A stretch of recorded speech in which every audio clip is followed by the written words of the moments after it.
Hello, welcome to cook with Aaram. ఈరోజు mushroom masala Chettinad స్టైల్లో ఎలా చేయాలో చూద్దాం.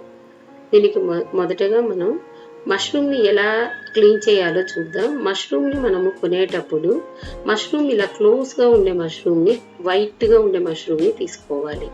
మష్రూమ్ ఓపెన్ అయ్యి బ్లాక్గా కనిపిస్తున్నా అది పాత మష్రూమ్ అని అర్థం. తర్వాత దీనిపైన ఉండే ఒక లేయర్ని ఇలా తీసేసి మనము ఉపయోగించుకోవాలి. మష్రూమ్ని కడిగేటప్పుడు మష్రూమ్ పైగా కొంచెం మైదాని స్ప్రింకిల్ చేసి బాగా రబ్ చేసి నీళ్ళతో కడుక్కుంటే పైన ఉండే మురికి ఈజీగా పోతుంది. ఇప్పుడు మష్రూమ్ లోపల కూడా చూడండి, అదంతా క్లోజ్గా ఉంది కదా, ఇది ఫ్రెష్ మష్రూమ్ అని అర్థం. తర్వాత 5 నుంచి 6 జీడిపప్పుల్ని నీటిలో ఊరబెట్టి పక్కన పెట్టుకోవాలి. ఇప్పుడు ఒక కడాయి తీసుకొని దానిలో 1 టేబుల్ స్పూన్ సోంపు, 1 టేబుల్ స్పూన్ పెప్పర్. ఇక్కడ నేను ఒక పెద్ద ప్యాకెట్ మష్రూమ్ తీసుకున్నాను, దానికి 1 టేబుల్ స్పూన్ తీసుకొని బాగా ఫ్రై చేసి మంచి అరోమా వచ్చే వరకు ఫ్రై చేసి పౌడర్ చేసి పక్కన పెట్టుకోవాలి. ఆనియన్, టమాటోని పేస్ట్ చేసి పక్కన పెట్టుకోవాలి. ఇప్పుడు ఒక కడాయి తీసుకొని నూనె వేసి దానిలో కొంచెంగా సోంపు వేసుకోవాలి. ఇది కొంచెం ఫ్రై అయిన తర్వాత పేస్ట్ చేసి పెట్టుకున్న ఆనియన్ పేస్ట్ వేసుకొని ఒక 30 to 40 సెకండ్స్ ఫ్రై చేసుకోవాలి. ఈ చెట్టినాడు మష్రూమ్ మసాలా చాలా టేస్టీగా ఉంటుంది. తర్వాత ఆనియన్ తొందరగా ఫ్రై కావాలంటే కొంచెంగా ఉప్పు వేసి ఫ్రై చేసామంటే క్విక్గా ఫ్రై అవుతుంది. ఇది కొంచెం ఫ్రై అయిన తర్వాత అల్లం తెల్లగడ్డ పేస్ట్ కూడా వేసుకొని దాన్ని బాగా మంచి వాసన వచ్చే వరకు ఫ్రై చేసుకోవాలి. ఇది ఫ్రై అయిన తర్వాత టమాటో పేస్ట్ కూడా వేసుకొని ఫ్రై చేసుకోవాలి.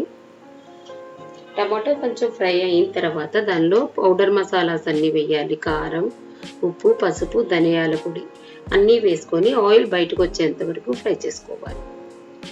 మనం ఎప్పుడైనా ఒక పదార్థం చేసేటప్పుడు ఈ మాదిరి ఒక్కొక్కటి యాడ్ చేసుకుంటూ ఫ్రై చేసుకుంటూ ఉన్నామంటే ఆ చేసే ఆ కూర లేదా ఏదైనా సరే మంచి రుచిగా వస్తుంది.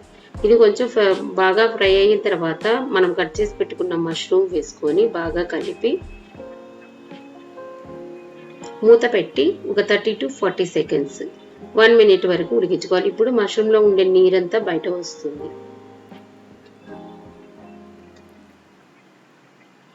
తర్వాత మనం గ్రైండ్ చేసి పెట్టుకున్న మిరియాలు, సోంపు పౌడర్ని వేసుకొని బాగా కలుపుకోవాలి.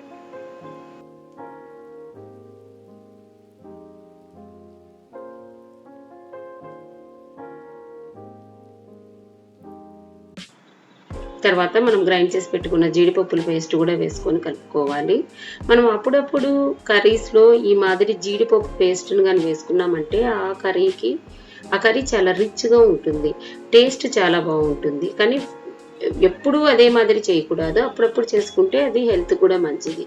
తర్వాత కొంచెంగా కసూరి మేతిని కూడా రబ్ చేసి వేసుకొని ఇప్పుడు మనము కావలసిన గ్రేవీ థిక్నెస్, మనకి సెమీ గ్రేవీగా కావాలా లూజ్గా కావాలా దాన్ని బట్టి మనము వాటర్ని యాడ్ చేసుకోవాలి.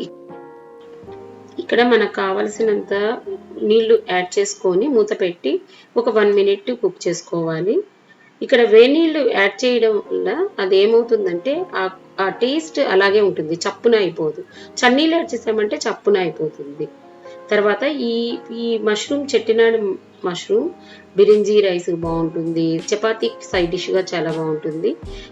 చెట్టినాడు స్టైల్ చాలా టేస్టీగా ఉంటుంది, ఒకసారి ట్రై చేసి చూడండి. మనం ఇంట్లోనే ఎంత ఈజీగా ఒక మష్రూమ్ కర్రీని తయారు చేసుకున్నాం. ఎంతైనా ఎప్పుడైనా home made is the best. Thank you for watching, thank you for your time. మరికొత్త వంటకంతో తిప్పి మిమ్మల్ని కలుస్తాను. అంతవరకు బాయ్.